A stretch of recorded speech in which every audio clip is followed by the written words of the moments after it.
자, 우리 본교재 스트레스 여기서부터 시작을 해야 되죠, 그죠? 그래서 82페이지로 우선은 가시면 될 것 같아요. 오늘은 명절날이라서 직원분들이 일찍 가시기 때문에 스터디를 늦게까지 할 수가 없습니다. 그래서 이제 그렇게 이해해 주시고요. 19일 날에 선배 선생님들 2차 시험을 보셨죠, 그죠? 그래서 이제 몇몇 선생님들이 연락을 주셨어요. 알고 계시는 분들은 계시겠지만 평가원 이제 그 면접 시험이 쉽기로 유명했었는데 올해 굉장히 어렵게 나왔고요. 경기도도 어렵게 나왔고 서울도 어렵게 나왔습니다. 그래서 서울, 경기, 그 다음에 평가원 모두 전년도에 비해서 상당히 어렵게 나왔다. 그래서 평가원이 어렵게 나온 거는 가지수가 상당히 많이 늘었다고 해요. 그리고 경기도도 가지수가 상당히 많이 늘었고요. 그리고 서울 같은 경우에는 올해 이제 뭐 예측이 가능한 부분이었습니다만 트라우마 관련 문제가 이제 전공 문제로 나왔고, 그 다음에 공황장애가 걸린 학생이 학업 중단을 원할 때 초기 중기 종결 개입을 어떻게 할 거냐, 이런 문제들. 그래서 듣기만 해도 싫죠. 네, 그래서 그런 문제가 나왔어요. 그래서 경기 문제도 그렇고 평가원 문제도 그렇고 서울 문제도 그렇고 이제 선생님들이 다 해주시는 말씀이 본인들이 준비를 굉장히 열심히 했는데 예상한 것 외의 문제들이 나오기도 하고 또 가지수가 생각한 것보다도 더 많이 나오더라. 그래서 그게 힘들었다라고 말씀을 해주세요. 이제 2차까지 이렇게 문제가 이렇게 출제가 됐다면 이제 평가원이 앞으로 향후 방향은 명확한 겁니다. 난이도를 높이겠다. 그래서 이렇게 앞으로 해 가겠다라는 것에 대한 명확한 이제 그 지시가 있는 거죠. 그죠? 그래서 선생님들이 1차도 2차도 이제 난이도가 뭐 올해만큼이다 라고까지는 우린 단정할 수는 없지만 어려워질 거다 라고 생각하고 공부를 해 가시는 것이 맞습니다. 그렇게 생각하고 함께 해 가시면 되고요. 그리고 이제 우리가 공부를 해갈 때 되도록이면은 선생님들 이제 다른 자료 보지 않게끔 계속 이제 제가 강의 중에서도 추가적으로 챙겨가면서 강의를 해갈 거예요. 그러다 보니까 강의 안에 다 해결할 수가 없어요. 그래서 선생님들이 본교재를 보시다가 혹은 제가 설명을 했던 부분에서 좀 설명이 간단하게 넘어가거나 본교재에서 조금 누락하고 그냥 스쳐 지나가거나 이런 것이 있으면 선생님들이 공부하시면서 적극적으로 카페에 질문해 주셔야 됩니다. 이 질문을 많이 하시는 것은 괜찮습니다. 그리고 그런 질문들을 많이 해주셔야지 선생님들 실력이 쑥쑥 올라갑니다. 그래서 작년에도 선생님들 쉬는 시간이나 뭐 이렇게 중간중간 정말 많이 질문들을 해주셨어요. 그래서 이제 많이 활용하시라라고 말씀드릴 수 있을 것 같아요. 자, 그러면 자, 이제 스트레스 이해 및 대처. 그래서 우리가 심리학개론 마지막 파트입니다. 스트레스 중요하죠, 그죠? 그래서 현대인의 질병 중에 하나의 핵심적인 거죠, 그죠? 자, 그래서 스트레스 정의를 잠깐 보시면은요, 우리가 위협적이거나 도전적이라고 평가하는 스트레스 원, 이러한 이제 스트레스 원은 어떤 사건이죠. 예를 들면 시험이다. 이런 것들이 스트레스 원이라고 보시면 돼요. 근데 그것을 내가 어떻게 지각하는가, 어떻게 반응하는가가 스트레스예요. 그래서 우리가 시험 자체가 스트레스가 아니라 시험 자체는 스트레스 원이고 내가 그거를 도전적으로 평가하는 사람이 있죠. 그래서 이건 기회야. 이번 시험에 성적 올릴 거야. 이렇게 생각하시는 분들이 계시고요. 그죠? 이번 임용이 어려워진다는데 나의 실력은 만방에 날리겠노라. 이렇게 생각을 하시면 이것은 스트레스가 덜 받을 만한 일이 되는 거예요. 그런데 이거에 대해서 너무 힘들다. 생각만 해도 싫다. 이렇게 가면 스트레스가 더 커지겠죠. 그죠? 이렇게 지각하고 평가하는 과정을 스트레스라고 얘기를 합니다. 자, 그래서 스트레스 반응은 이제 땀을 흘리거나 뭐 이런 반응들이 일어날 수가 있고요. 그래서 스트레스는 어떻게 평가하느냐의 문제로 나눠지는 거죠. 그래서 이렇게 되는 거죠. 어려운 수학 시험이 있을 때 나는 이것을 어떻게 평가하느냐, 걱정으로 평가하느냐, 도전으로 평가하느냐에 따라서 우리는 혼란함으로 스트레스 받음으로 이제 반응이 나올 수가 있는가 하면 오히려 각성 수준이 높아지는 거예요. 아, 이거 이제 더 집중해야지, 더 잘해야 되겠지, 이런 식으로 나오기 때문에 스트레스는 긍정적 효과도 있습니다. 교재에 나와 있는 것처럼 이제 그 정도 이해하시면 돼요. 요 틀이 뒤에서도 이어져서 나갈 거기 때문에 요 정도 이해하시면 되고요. 83페이지는 그냥 선생님들 참고로 읽어보시면 돼요. 스트레스 상황의 특징에 대해서 홈즈와 라헤의 이제 그 스트레스에 관한 척도 있죠. 생활사건 척도. 요거는 재미로 한번 보시면 되는데 워낙 유명한 거예요. 그죠? 그런데 이제 우리가 가장 중요한 거가 배우자의 죽음이 굉장히 가장 큰 스트레스다라고 이렇게 나와 있죠. 그죠? 자, 그래서 뒤로 넘어가겠습니다. 자, 그 다음에 84페이지입니다. 자, 우리는 앞에서 이제 어렵게 공부한 것들이 뒤에서 다 계속 반복적으로 나옵니다.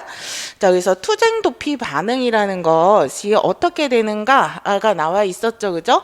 선생님들 투쟁 도피 반응, 스트레스 사건에 대한 투쟁 도피 반응이 유발될 때, 이제 우리가 작용하는 신경계가 무슨 신경계라 그랬죠? 자율신경계, 무슨 신경계죠? 교감신경계죠. 훌륭하십니다. 그리고 그때 분비되는 호르몬이 뭐라고 그랬죠? 아드레날린이죠. 그러면은 호르몬을 분비시키는 뇌의 부위가 어디라 그랬죠? 시상하부라고 그랬죠. 그죠? 그러면 시상하부가 어디에 명령을 내리죠? 뇌하수체. 아유, 훌륭하시네요. 그래서 뇌하수체에 명령을 내리면 뇌하수체가 내분비선에 명령을 내린다. 그리고 그 내분비선 중에서 부신에서 아드레날린이 나온다 그랬죠? 그 내용에 해당하는 거가 그대로 들어가 있습니다. 그래서 84페이지를 보시면은요. 1번 스트레스 상황은 시상하부를 자극한다. 이렇게 나와 있죠. 그래서 시상하부는 두 가지 신경 내분비계를 관장하는데 하나는 교감신경계, 하나는 부신피질계다. 이렇게 나오죠. 그러니까 부신을 자극한다는 거예요. 그리고 교감신경계는 시상하부가 내리는 신경 자극에 반응해서 다양한 기관을 활성화시켜서 교감신경계 지배하에 근육을 유연하게 만든다. 그래서 심박이 증가하게 만든다. 그 다음에 또 하나는 부신수지를 자극해서 여러 가지 에피네프린이나 노어에피네프린을 분비시키는데 이러한 어떤 이런 것도 기억하지 않으셔도 돼요. 이제 6번을 보시면 시상하부가 뇌하수체를 자극해서 특정 CRF라는 물질을 활성화시키게 되면 우리가 알고 있는 어떤 자극 호르몬으로 인해서 밑에 8번에 보시면 이제 그 코티솔이라는 것이 분비가 된다라고 나와 있어요. 우리가 이제 부신에서 아드레날린 당연히 분비가 되고요. 코티솔이라는 것은 뭐냐면 이제 요거는 스트레스 호르몬이라고 보시면 됩니다. 그래서 나중에 이제 우리가 보시게 되면 한 번씩 언급이 될 거다. 이렇게 보시면 돼요. 자, 그래서 이러한 것들이 결국은 이제 9번에 보시면 투쟁 도피 반응을 완성시킨다. 이렇게 나와 있습니다. 그래서 투쟁 도피 반응은 중요하니까 요렇게 같이 체크를 해두면 될 것 같아요. 자, 그 다음에 이제 85번, 이제 85페이지, 요거 중요합니다. 요거 한스 셀예의 일반 적응 주국은 알아두세요. 일반 적응 주국, 한스 셀예의 일반 적응 주국은 사실은 상담에서보다 어디에 많이 나오냐면 보건에서 많이 나와요. 그래서 보건에서 스트레스 이론을 할 때 이제 셀리에가 반드시 이제 한 번씩 나옵니다. 그래서 이제 선생님들 기본적으로는 알고 계셔야 될 것 같고요. 이제 우리가 방금 배운 투쟁 도피 반응이랑 이어져서 이제 이러한 내용들이 상세하게 설명이 됩니다. 자, 우선은 첫 번째는 무슨 단계라고 되어 있을까요, 선생님들? 경고 단계입니다. 그죠? 그래서 위기 상황이 오면 지금 교감신경계가 막 활성화가 되기 시작하는 거예요. 그래서 이제 곧 시험인데 뭐 선생님들 지금은 되게 편안하시지만 막 시험 막 한 달 전 막 15일 전 되면 막 심장이 좀 두근거리고 되게 뭔가 긴장 상태가 높아지게 되잖아요. 그래서 이럴 때 위기 상황이 오게 되면은 내가 교감신경계가 활성화되기 시작하는데 이것은 내가 이러한 스트레스 상황에서 싸울 것이 것인가, 저항할 것인가, 아니면 이것을 회피할 것인가에 해당하는 투쟁 도피 반응에 대한 것들을 준비시키고 있는 상태로 이렇게 고양이 되는 거다. 이렇게 보시면 돼요. 그러니까 당연히 우리가 알고 있는 아드레날린이 분비가 되면서 심장박동이 증가하는 상태가 돼요. 그런데 스트레스 이론에서는 중요하게 여기는 거가 뭐냐면 우리가 스트레스 그냥 한번 딱 받고 그냥 끝나면 사실은 그렇게 막 병이 들 정도는 아니죠. 그런데 내가 만약에 시험을 이제 우리가 1년에 한 번 봐서 그때만 스트레스를 받을 수도 있지만 어떤 선생님들 같은 경우에는 거의 뭐 매일매일이 이제 시험 상황인 것처럼 늘 긴장 상태에 있을 수 있어요. 예를 들면 회사를 갔는데 난 상담 진짜 하기 싫고 못하는데 정말 막 상담을 매일 해야 되는 게 너무 힘들다. 뭐 되게 싫은 부장 선생님이 있어서 너무 힘들다. 그러면 그 기간이 한 달, 두 달, 세 달쯤 가게 되면 그것이 나중에 무엇이 돼요? 질병이 되죠. 그래서 스트레스를 많이 받은 사람들이 가장 크게 걸리는 질병이 뭔지 아십니까? 갑자기 의학 프로그램이 됐는데 무엇인지 아십니까? 어린 선생님들은 뭐 별로 그럴 일이 없어요. 나이 많으신 경우에는 고혈압이 많이 옵니다. 그래서 이제 이런 것들이 스트레스, 심혈관 질환이라고 얘기를 하죠. 그래서 혈압이 높아지고 그 다음에 이제 아주 심하게 스트레스를 받게 되면은 우리가 이제 뇌경색이나 뇌졸중이 온다 이런 식으로 얘기를 하잖아요. 그래서 심혈관 질환이 오게 되는 거예요. 그래서 그 단계들로 점점 가게 되는 것이 저항 단계다라고 보시면 돼요. 그래서 저항 단계는 내가 이제 내 생리적인 안에서 여러 가지 이제 각성 상태도 높이고 그 다음에 이 상황을 해결하려고 투쟁 도피 반응이 내 내분비에 관해서 아드레날린도 분비가 돼서 막 극복하려고 노력한다는 거죠. 그러나 이 스트레스 원이 계속 심각하게 지속이 되죠. 그리고 내가 그렇게 적응 능력이 좋지가 않아요. 그럼 이거에 따라서 이러한 어떤 저항 단계의 상태가 계속 이제 지속이 되거나 나빠지게 될 수가 있다는 거죠. 그래서 교재를 보시면 이번에 2단계의 리을을 보시면 뭐라고 나와 있느냐면 신체 내부의 이런 변화로 인해서 질병이 생겨날 수가 있다. 우리는 스트레스를 받으면 먼저 위궤양, 위장에 염증이 생겨요. 그리고 고혈압이나 심혈관 질환, 그리고 갑상선 한증증 이런 것이 생겨날 수 있다라고 나와 있죠. 그죠? 자, 그리고 나서 이러한 저항 단계들을 막 이렇게 거쳐가다가 마지막 단계는 무슨 단계입니까? 소진 단계예요. 말만 들어도 무슨 단계인지 알겠죠, 그죠? 그래서 내가 싸우다가 나의 어떤 이제 안에서 이제 그 스트레스를 견디다가 그 위기를 결국은 극복을 못하게 되면은 생리적 자원이 완전히 고갈이 난다. 그래서 부교감 신경계의 기능이 비정상적으로 낮아져요. 녹다운이 되는 거예요, 그죠? 그래서 우울증이 발생을 하게 되죠, 그죠? 그래서 이제 그 스트레스를 심각하게 너무 많이 받게 되면 어떤 선생님은 갑자기 어느 날 생명을 잃는 경우도 있어요. 너무 무서운 얘기를 아침부터 해서 죄송해요. 그래서 건강관리 잘 하셔야 됩니다. 그래서 이제 그 초기에 말씀드렸던 것처럼 일주일에 한나절이나 반나절 최소한 이 정도는 영화도 보시고 커피숍에 가셔서 이제 좋아하는 책도 읽으시고 그러셔야 돼요. 산책도 하시고. 자, 그래서 이제 이렇게 세 가지 단계에 대해서 조금 알아두셨으면 좋겠습니다. 요거 이제 구체적으로 이런 그래프로 많이 나와요. 그래서 경고 반응, 저항 단계 계속 이렇게 상태가 안 좋은 상태로 계속 유지되다가 마지막에 이렇게 뚝 떨어지게 되는 거다. 이렇게 보시면 돼요. 자, 그래서 이처럼 우리가 스트레스와 관련된 것들, 이제 요거는 86페이지에 심리생리학적 장애라는 거, 요 명칭만 이제 우리가 체크를 하고 갈게요. 우리가 이제 스트레스라는 거를 생각해 보면 좀 신기하게 생각할 부분이 있어요, 선생님들. 우리는 내가 건강이 나빠져서 이제 어떤 질병이 걸리는 것은 이해가 되잖아요. 노화를 통해서 이제 질병이 걸리거나 세균이나 바이러스가 침범해서 질병이 걸리는 건 이해가 되잖아요. 그런데 우리의 심리가 심혈관 질환이라던가 위궤양 같은 질환을 일으킨다는 거죠. 이런 것들 어떻게 생각해 보면 신기한 일이에요. 그죠? 그래서 이러한 정신적인 작용과 나의 신체적인 질병이 서로 연결되어 있다라는 것을 연구하는 것을 뭐라고 합니까? 심리 생리학적 장애. 그래서 심리와 생리가 같이 들어가죠. 이것을 심리 생리학적 장애라고 해요.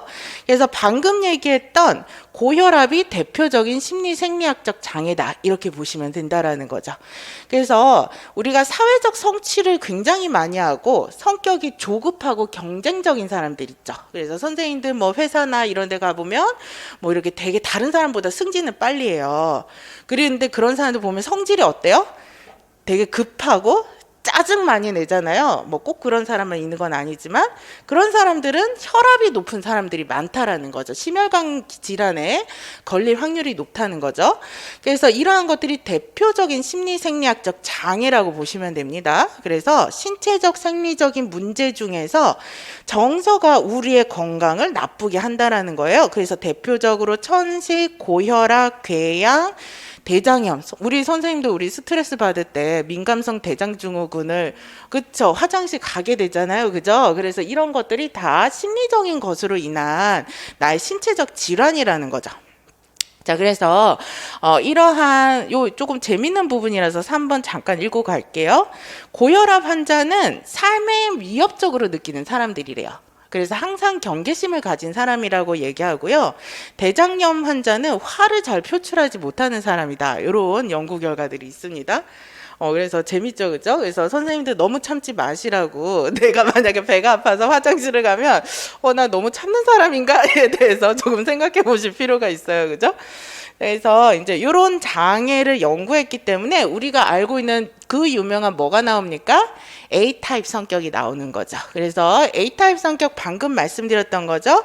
프리드만과 로즈만이라는 사람이 연구를 했는데 적개심이 많고 공격적이고 일벌레이고 경쟁적이고 항상 시간에 쫓겨 있는 사람들을 A타입이라고 하죠. 그리고 이런 사람들은 어떤 질환에 걸릴 가능성이 높아요? 아까도 했듯이 심장질환의 위험성이 높다. 이렇게 심혈관계 질환이 높다. 이렇게 나오는 거죠. 자, 그래서 이러한 연구들의 일환으로 이어져서 이렇게 나타나는 거다. 그럼 우리는 반대 유형도 있죠. 스트레스가 와도 마음이 느긋하고 편안하고 나는 세상의 시계를 맞추지 않아요. 저 자신에게 시계를 맞춰요. 라고 말하는 정말 아름다운 마인드를 가진 분이 계시죠. 이런 분들을 뭐라고 해요?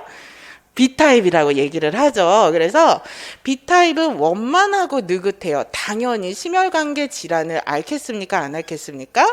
안 해요. 심장병을 훨씬 덜 걸린다. 안달복달 하지도 않고 시간에 쫓겨서 살지도 않는 이런 사람들이라는 거죠. 그런데 후속 연구로 이제 행동 양식에 대한 것이 추가적으로 두 가지가 더 밝혀졌어요. 하나는 C타입이고 하나는 D타입입니다. 자, 그래서 C타입은 리디아 데모쇼크라는 사람이 이제 제시를 했는데 암 질환에 걸리는 사람, 특히 유방암 질환을 많이 걸리는 사람들을 연구를 했더니 이런 사람들은 어떤 사람이라는 거예요? 억압이 심한 사람들이다. 그래서 많이 참는 사람들은 암 취약 성격이다라고 얘기해서 과도하게 타인에게 신경을 쓰고 자기 주장을 잘 못하고 분노를 억제하고 병적인 친절성을 가진 사람들, 이런 사람들이 암에 걸릴 확률이 높다라는 거죠. 들으면 들을수록 무섭죠, 그죠? 다 내 얘기 같은데, 나 병 걸리는 거 아니야? 이런 생각이 들죠, 그죠? 자, 그 다음에 마지막으로 D타입이죠. D타입은 디스트레스라고 되어 있어요. 이제 디스트레스라는 것은 무엇이냐면, 우리가 심리적인 고통이 함께하는 스트레스를 디스트레스라고 얘기합니다. 그래서 예를 들면 이제 암 환자들 같은 경우에는 이제 기본적으로 정신적이고 심리적인 어떤 고통을 느끼는 성격적인 경향이 있다라는 거죠. 그래서 이러한 것들을 디스트레스라고 얘기를 하거든요. 그래서 이러한 어떤 디스트레스의 어떤 첫 글자를 따서 D라고 해서 이런 사람들은 어떤 사람이겠어요? 빅5에서 신경과민성이 높은 사람, 지나치게 예민하고 감정이 불안정하고 그 다음에 스트레스에 취약한 사람들이라는 거죠. 그래서 이것을 이제 높은 신경과민성, 그 다음에 다른 사람들에게 잘 접근하지 않는 낮은 외향성, 그리고 정서가 불안정하면 당연히 그 행동의 일관성이 떨어지기 때문에 성실도가 떨어져요. 그래서 이제 낮은 성실성과 관련이 되어 있다. 이런 사람들도 심장혈관 장애를 많이 거치게 된다. 라고 나와 있죠. 그래서 이렇게 네 가지 행동 양식이 제시가 되어 있습니다. 이건 평가 영역에 포함되어 있어요. A타입 성격 이렇게 딱 나와 있어요. 그래서 너무 쉬운 내용이지만 그래도 체크를 해두시는 것이 좋습니다.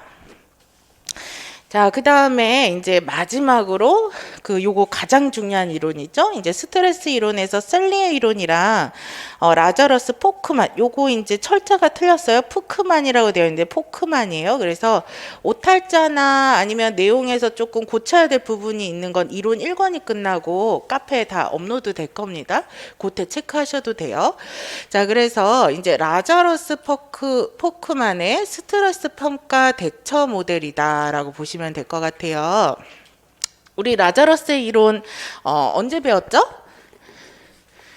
정서 이론에서 배웠죠. 그래서 라자러스는 그때 우리가 어떤 자극 사건이 발생을 했을 때 거기에서 정서 반응이 유발되는 것은 뭐에 의해서 정서 반응이 유발된다고 했었죠?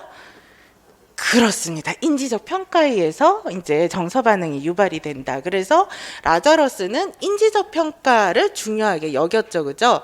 그래서 이 이론이 훨씬 더 체계화되었고 스트레스 관련 이론까지도 확장된 이론이다라고 보시면 될 것 같아요. 권선만 선생님 성격심리학 서적에도 있고 논문으로도 좀 많이 나오는 부분이니까 체크를 해두시면 좋을 것 같고 2019학년도에 기출이 부분적으로 나왔습니다. 자, 그러면 우선은 이제 87페이지부터 같이 읽어볼게요. 하나씩. 정서가 사건에 대한 인지적 평가에 의해서 유발된다. 방금 얘기했던 거죠. 이게 기본적인 이 이론의 가정, 전제라는 거예요. 정서 유발은 인지적 평가에 의한 것이다. 이렇게 본다라는 거죠. 자, 그런데 여기에서 그러면 이 평가를 어떻게 하느냐라고 했을 때 처음에 이제 어떻게 평가가 나오죠? 1차적 평가, 그 다음에 2차적 평가, 그리고 여기에 PPT상으로는 안 썼지만 우리 교재 이제 90페이지로 가보자면 4번이라고 되어 있어서 세 번째로 재평가까지도 말하는 경우들이 있습니다.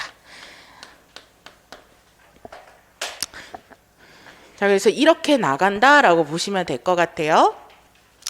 선생님들이 그 심리학 이론은 그렇게 이해하시면 좀 혼란이 덜 하세요. 예를 들면 한 이론가가 A에 관한 연구를 했어요. 그럼 이 이론가는 A에 대한 연구를 계속 확장해서 연구를 해요. 그러면은 그게 우리가 교재에 나와 있는 기본 개론서에 나와 있는 연구에서 우리는 그게 다 정체다라고 생각하지만 나중에 후속 연구로 그 이론가가 더 거기를 확장해서 추가적인 내용을 들어갈 수도 있고요. 이론가가 A라는 이론을 했으면 다른 이론가가 그 이론을 기반해서 이 이론을 더욱더 추가하고 확장해서 그 다음 이론을 만들 수도 있어요. 그러는 사이에 변형이 되거나 확장이 되거나 이런 경우들이 심리학에서는 특히 많아요. 그래서 우리가 특히 대표적으로 배웠던 사회심리학의 집단 극화는 어떤 이론가가 그것을 처음 명칭화했는지를 알기도 어려울 정도로 많은 이론가가 집단 극화를 연구를 하는 거죠. 그런 식인 경우들이 많기 때문에 선생님들이 이제 이러한 어떤 자료들이 이제 이렇게 조금 막 어떨 때는 다르게 나올 때도 있고 이렇다고 이해를 우선은 해두시면 좀 편합니다. 자, 우선 이렇게 보시면은요, 이제 요거는 권선만 선생님의 이론이랑 그 다음에 논문에 나온 이론을 그냥 종합해서 정리한 거다. 이렇게 보시면 돼요. 자, 그러면 1차적 평가라는 것은 뭐라고 되어 있느냐면 개인이 추구하는 목표와 관련지어서 사건의 의미를 평가하는 거다라고 보시면 돼요. 그래서 1차적 평가는 우선은 어디서부터 어디까지냐면 그림 자료로 보면 여기까지를 1차적 평가라고 합니다.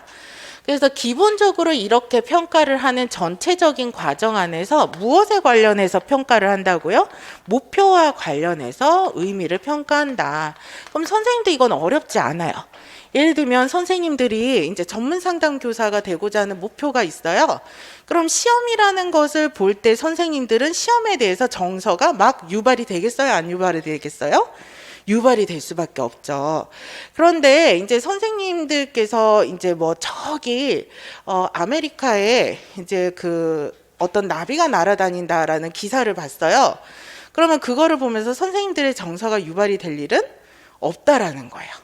그래서 100m 앞에 이제 롤러코스터를 타는 사건을 본 것에서는 정서 유발이 별로 안 되지만 내 옷에 얼룩이 묻은 것에서는 정서 유발이 될 수 있다는 거죠. 그렇기 때문에 이러한 어떤 나의 목표 관련성과 관련지어서 우리는 이것이 평가가 들어가게 된다. 1차적으로. 그래서 첫 번째로는 목표 관련성을 제시합니다. 특정 사건이 현재 추구하는 목표와 관련성을 얼마나 맺고 있느냐를 보게 되는 것으로 자신의 목표와 무관한 사건에 대해서는 관심을 가지 않게 돼서 정서가 유발하지 않겠지만 밀접한 관련성이 있을 때는 강한 관심을 가질 수밖에 없다는 거예요. 방금 설명드린 거죠.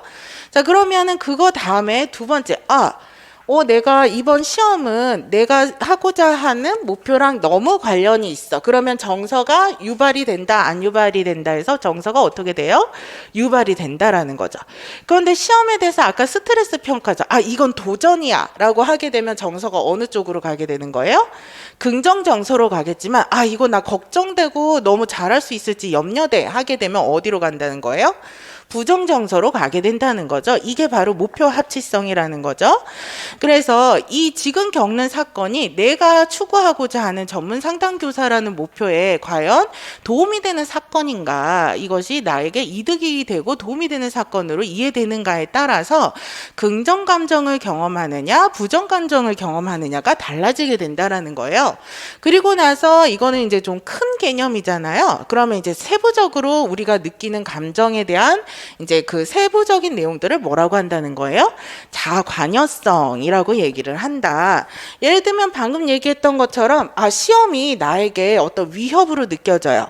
그러면 나라는 존재에 대한 위협으로 다가오게 되면 공포나 불안을 느끼게 된다라는 거죠. 그렇죠? 그래서 이러한 구체적인 정서로 나아가는 것을 자아관여성이라고 한다라고 보시면 된다는 거예요. 그래서 밑에 보시면 좀 더 세부적인 감정이 사건에 개인의 안녕과 자존감에 어떻게 영향을 미치는지에 대한 평가를 자아관여성이라고 한다라고 보시면 돼요.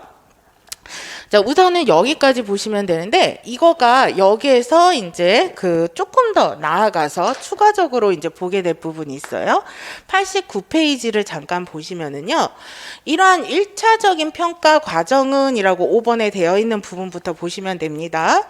생활 사건에 대한 악령과 복지의 관점에서 평가가 되는 것으로 이 개별 사건들을 나의 안녕과 복지의 관점에서 나와 상관이 없는 무관한 것, 그리고 이것에 대한 긍정적인 것, 그리고 이것에 대해서 부정적인 것으로 이 사건을 나누어서 평가하게 된다라고 되어 있죠. 그죠? 근데 이거는 이거랑 다르지 않아요. 여기서도 어떻게 돼요? 이 사건이 나에게 관련성이 있는가? 1차 평가가 들어가죠. 그죠? 그럼 관련성이 있다고 그러면 어디로 들어가요? 긍정적인 것과 부정적인 것으로 들어가게 된다는 거예요. 똑같이 나누고 있는 거니까 헷갈리지 않으셔도 돼요. 그런데 다만 어디가 좀 더 세분화가 됐느냐면, 이거는 스트레스 관련해서 이론이 들어가기 때문에 부정적인 정서를 유발하는 것이 스트레스겠죠. 그죠? 그래서 이러한 이 중에서 특히 부정적인 것으로 정서를 유발시키는 것에 대해서 세 가지의 평가가 더 구체적으로 들어갈 수 있다는 거예요. 그 세 가지 평가가 뭐라는 거예요? 상해나 상실, 그리고 또 뭐라는 거예요? 위협, 그 다음에 뭐예요? 도전, 이렇게 세 가지로 나누어지는 거다, 이렇게 보시면 돼요. 그러면 상해나 상실은 스트레스 사건에 대해서 어떻게 이제 해석하는 거냐면, 과거에 내가 그 일로 인해서, 그 스트레스 사건으로 인해서 부정적 정서가 유발이 되는 것을 얘기를 해요. 그 다음에 위협이라는 것은 뭐냐면, 앞으로 오게 될 미래에 대한 그 일이 나에게 부정적 정서를 유발시키는 사건이 되는 것으로 해석이 되는 것을 말을 해요. 그 다음에 도전은 그 사건이 나에게 이렇게 막 위협이나 아니면은 상해로 오는 것이 아니라 내가 어떤 도전을 할 기회로 해석하는 것을 말을 해요. 그러면 당연히 이 중에서 스트레스가 가장 적은 것은 어떤 거겠습니까? 도전이라는 거죠. 그래서 이렇게 세부적으로 나누게 되는 거다라고 보시면 돼요. 우리는 이런 심리학은 다 우리에 대한 얘기이기 때문에 선생님들이 사례를 적용해서 이해하면 하나도 안 어려워요. 예를 들면 내가 어렸을 때 친구들한테 따돌림을 당했던 경험이 있어요. 작년에. 그럼 그걸 계속 생각하면 그게 나에게 부정적인 우울이라던가 이런 정서를 유발시키잖아요. 그거는 상해나 상실이 될 가능성이 높죠. 그런데 선생님들이 생각하신 앞으로 한 달 뒤의 시험이라던가 이런 것들은 다 어디에 속하게 될 거예요? 위협으로 해석이 될 수가 있다라는 거예요. 그래서 이러한 어떤 이제 구체적인 내용들을 보시면은 이제 이렇게 해석하는 것이 어렵지가 않습니다. 그렇죠?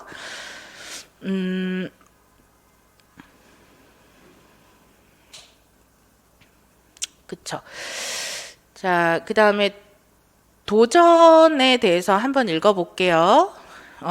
스트레스 자극을 도전으로 평가하는 것은 스트레스 자극이 비록 최선의 노력을 경주해서 감당해야 하는 힘든 것이지만 힘이 드는 것만큼 성장과 발전에 큰 도움이 된다고 해석하는 것이다. 열정과 열심, 기분 좋은 흥분, 긍정적인 정서를 유발해서 스트레스 자극을 도전으로 평가를 우리가 할 경우, 그죠? 그럴 경우 이제 위협이나 손해나 상실로 평가하는 것보다 훨씬 더 약한 스트레스가 된다. 그래서 이제 우리가 우리 자신을 위해서라도 이제 이렇게 해석을 하는 것이 훨씬 더 좋겠죠, 그죠? 그래서 이제 이렇게 이제 나누어서 볼 수가 있습니다. 자, 그래서 이것이 1차적 평가 과정이다. 이렇게 이해하시면 되고요. 핵심 관계 주제라는 것은 뭐냐면 요거는 나중에 우리가 베개 이론이랑도 조금 비슷한 개념이 있는데요. 우리는 특정 사건이 특정 정서적 주제와 관련이 있을 때가 많다라는 거예요. 이걸 핵심관계 주제라고 얘기를 합니다. 여기 보면 개인의 상황 간의 특수한 관계를 반영하는 인지적 평가 내용으로 예컨대 분노는 자신의 속성을 모욕하는 공격적 주제와 관련되어 있다. 우리가 보통 분노를 느낄 때는 모욕받았을 때 그렇다라는 거예요. 그리고 우리가 불안을 느낄 때는 뭔가 위협적인 것을 느낄 때 그렇다라는 거예요. 그래서 우리가 어떤 정서 경험을 하게 될 때는 보통 이것이 어떤 이제 그 특정한 사고 주제와 관련되어 있다라는 거죠. 그래서 이제 이런 것들은 이제 같이 참고로 보시면 될 것 같고요. 그 다음에 1차적 평가 다음에 중요한 게 이제 어떤 겁니까? 2차적 평가죠. 자, 그러면 우리가 이 사건에 대해서 이게 나에게 지금 곧 치룰 시험이 나에게 스트레스를 유발시킬 수 있을 만큼 중요한 사건이야. 그래서 나는 이거에 대해서 지금 위협으로 이제 해석을 해서 부정 정서가 나타나고 있고, 그래서 지금 공포, 불안이라는 정서가 나타나고 있어. 여기까지가 가게 되면 이것이 1차 평가 과정이에요. 그리고 나서 2차 평가는 뭐를 해야 되겠습니까? 내가 과연 이것을 얼마나 대처할 수 있는 사람인가를 평가한다라는 거죠. 그래서 89페이지를 보시면 상황에 대해서 효과적으로 대응하기 위한 대처 방법 평가를 한다라는 거예요. 이렇게 나와 있죠. 그래서 이제 우선은 첫 번째는 뭐를 평가합니까? 대처 자원을 평가하죠. 예를 들면 이제 우리가 똑같이 임용고시 시험을 준비를 해도 이제 나의 어떤 경제적인 상황을 부모님이 다 지원을 해줄 수 있는 상황인 선생님이 있을 수 있어요. 그러면은 내가 이제 뭐 1년 안에 끝내야 된다라는 압박감을 덜 받을 수도 있다라는 거죠.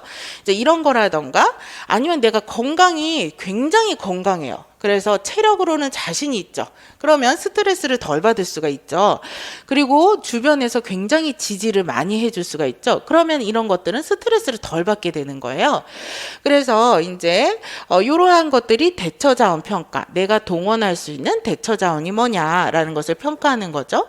그리고 나서 이제 중요하죠. 대처 방식에 대해서 또 평가를 할 수가 있습니다. 어떤 대처 방식을 취하느냐. 그래서 그게 문제로 출제가 됐죠. 대표적으로 어떻게 나눠진다는 거예요? 대처 방식이 문제 중심형 대처, 그리고 또 뭐로 나누어지죠? 정서 중심형 대처로 나누어진다라는 거죠. 자, 그래서 문제 중심형 대처는 이제 어렵지 않습니다. 예를 들면 내가 지금 시험을 준비하고 있는 상황 안에서 내가 이 시험을 이제 스트레스로 지각하고 제대로 대처를 못하는 이유는 내가 현재 내 공부를 성실하게 하지 않기 때문에 그런 거야 라고 생각이 되면 성실하게 매일 계획을 해서 공부를 하시면 되는 거예요. 이렇게 하는 것이 문제중심형 대처라는 거죠. 그런데 내가 지금 시험에 대해서 스트레스와 압박감을 느낄 때 이제 보통 아이들이 많이 쓰는 전략이 게임을 하거나, 그쵸? 어른들이 많이 하는 전략은 술을 마시거나 이런 전략을 사용하죠. 이런 것들이 바로 정서중심형 대처라는 거죠.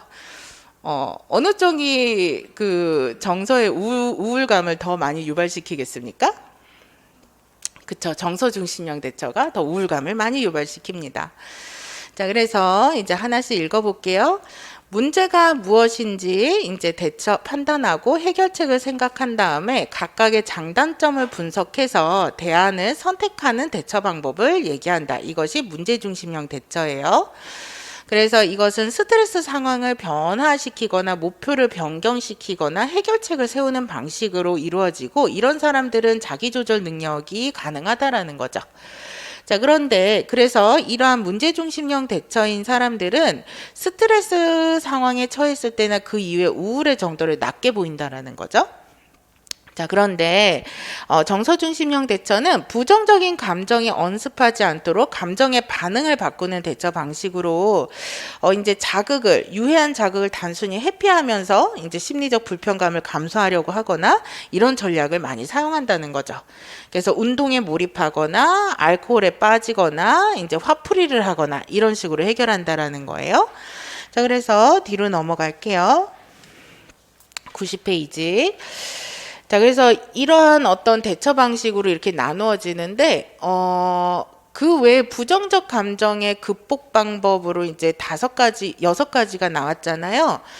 요거는 이제 중요하지 않은데, 이제 참고로 요거를 써두시기만 해주셨으면 좋겠어요. 여기서 이제 체크를 할 것은 주의전환이랑 반추. 특히 이제 반추는 이제 이상심리학에서 많이 등장하는 거니까 요 2가지를 이제 체크를 해두시면 좋을 것 같아요.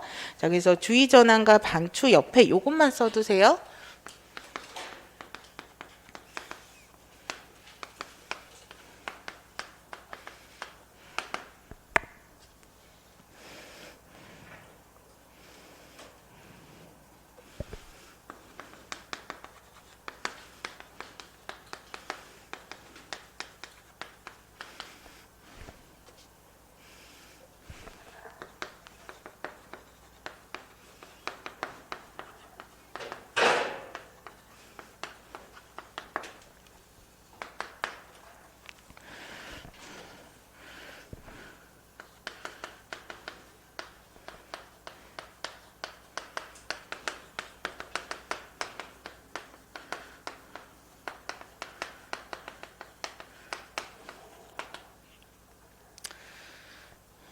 자, 요렇게 2가지가 이렇게 나누어지는 정서 조절 방향인데, 이렇게 이 정서 조절 방향을 뭐 문제로 올해 나올지 안 나올지는 잘 모르겠지만 정서 조절은 최근에 연구가 굉장히 많이 되고 있다고 해요. 그런데 아직 정서 조절이 문제로 제대로 나온 적이 한 번도 없거든요. 그래서 우리가 이제 정서 조절에 대해서는 이제 한번 체크를 이렇게 해두는 게 좋은데, 왜냐하면 자해랑도 상관이 굉장히 높기 때문에 정서지능과도 상관이 높죠. 정서 조절에 관해서 이렇게 2가지에 해당하는 정서 조절 방향에 대해서 중요하게 여긴 사람이 노랭과 호엑세마라고 얘기를 하죠. 이름이 특이해요. 그래서 어떻게 읽혀지는지가 찾아지지 않아요. 그래서 이제 요 사람이 이제 이 부분을 제시했는데, 우울이 심한 사람이 주로 사용하는 전략이라는 거죠. 그래서 이 전략을 2가지를 제시하는데, 이 2가지 중에서 어떤 게 이제 더 증상을 심각하게 만드는 것을 유지시킬까요? 네, 맞습니다. 반추입니다. 그래서 반추가 우울증을 심화시키고, 이제 반대로 주의전환은 우울증을 경감시키는 전략이라는 거죠.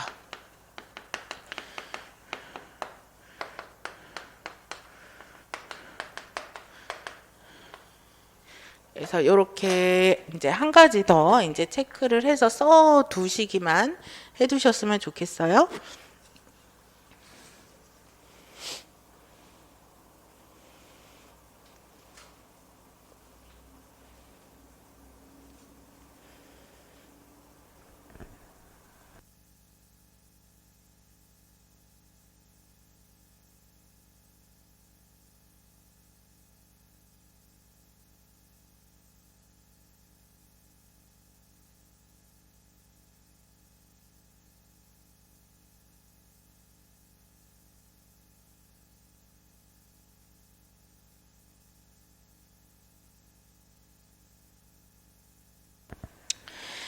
자, 요렇게 그래서 그 대처 상황과 대처 방식을 평가하고 나서 마지막으로 재평가가 이루어진다 그랬죠?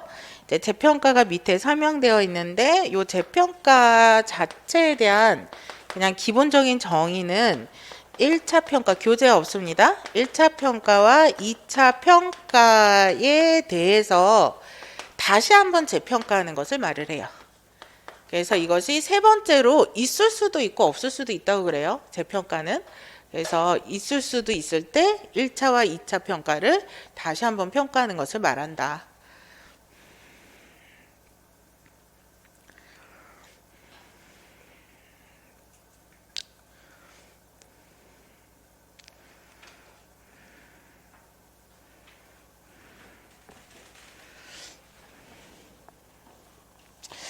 그래서 여기까지 하면 우리가 봐야 될 심리학 개론 내용은 다 봤습니다. 이제 91페이지에 그 외 스트레스 대처 종류가 나오긴 하는데 이게 이론가가 그렇게 막 명칭이 나오는 것이 아니기 때문에 이런 방식은 문제로 출제될 가능성은 되게 요원하고 그냥 이런 게 있구나라고 봐두셔도 충분할 것 같아요. 2019학년도 기출문제 쉬운데 한번 풀어보시겠습니다.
기억은 뭡니까? 정서 중심적 대처, 니은은 뭡니까? 문제 중심적 대처. 요거 뭐 정서 초점 대처, 뭐 문제 초점 대처 이렇게 얘기하기도 해요. 그래서 그런 것들 뭐 어떻게 쓰시든지 괜찮고요. 여기까지 하고 쉬는 시간 가졌다가 성격 심리학 넘어갈게요.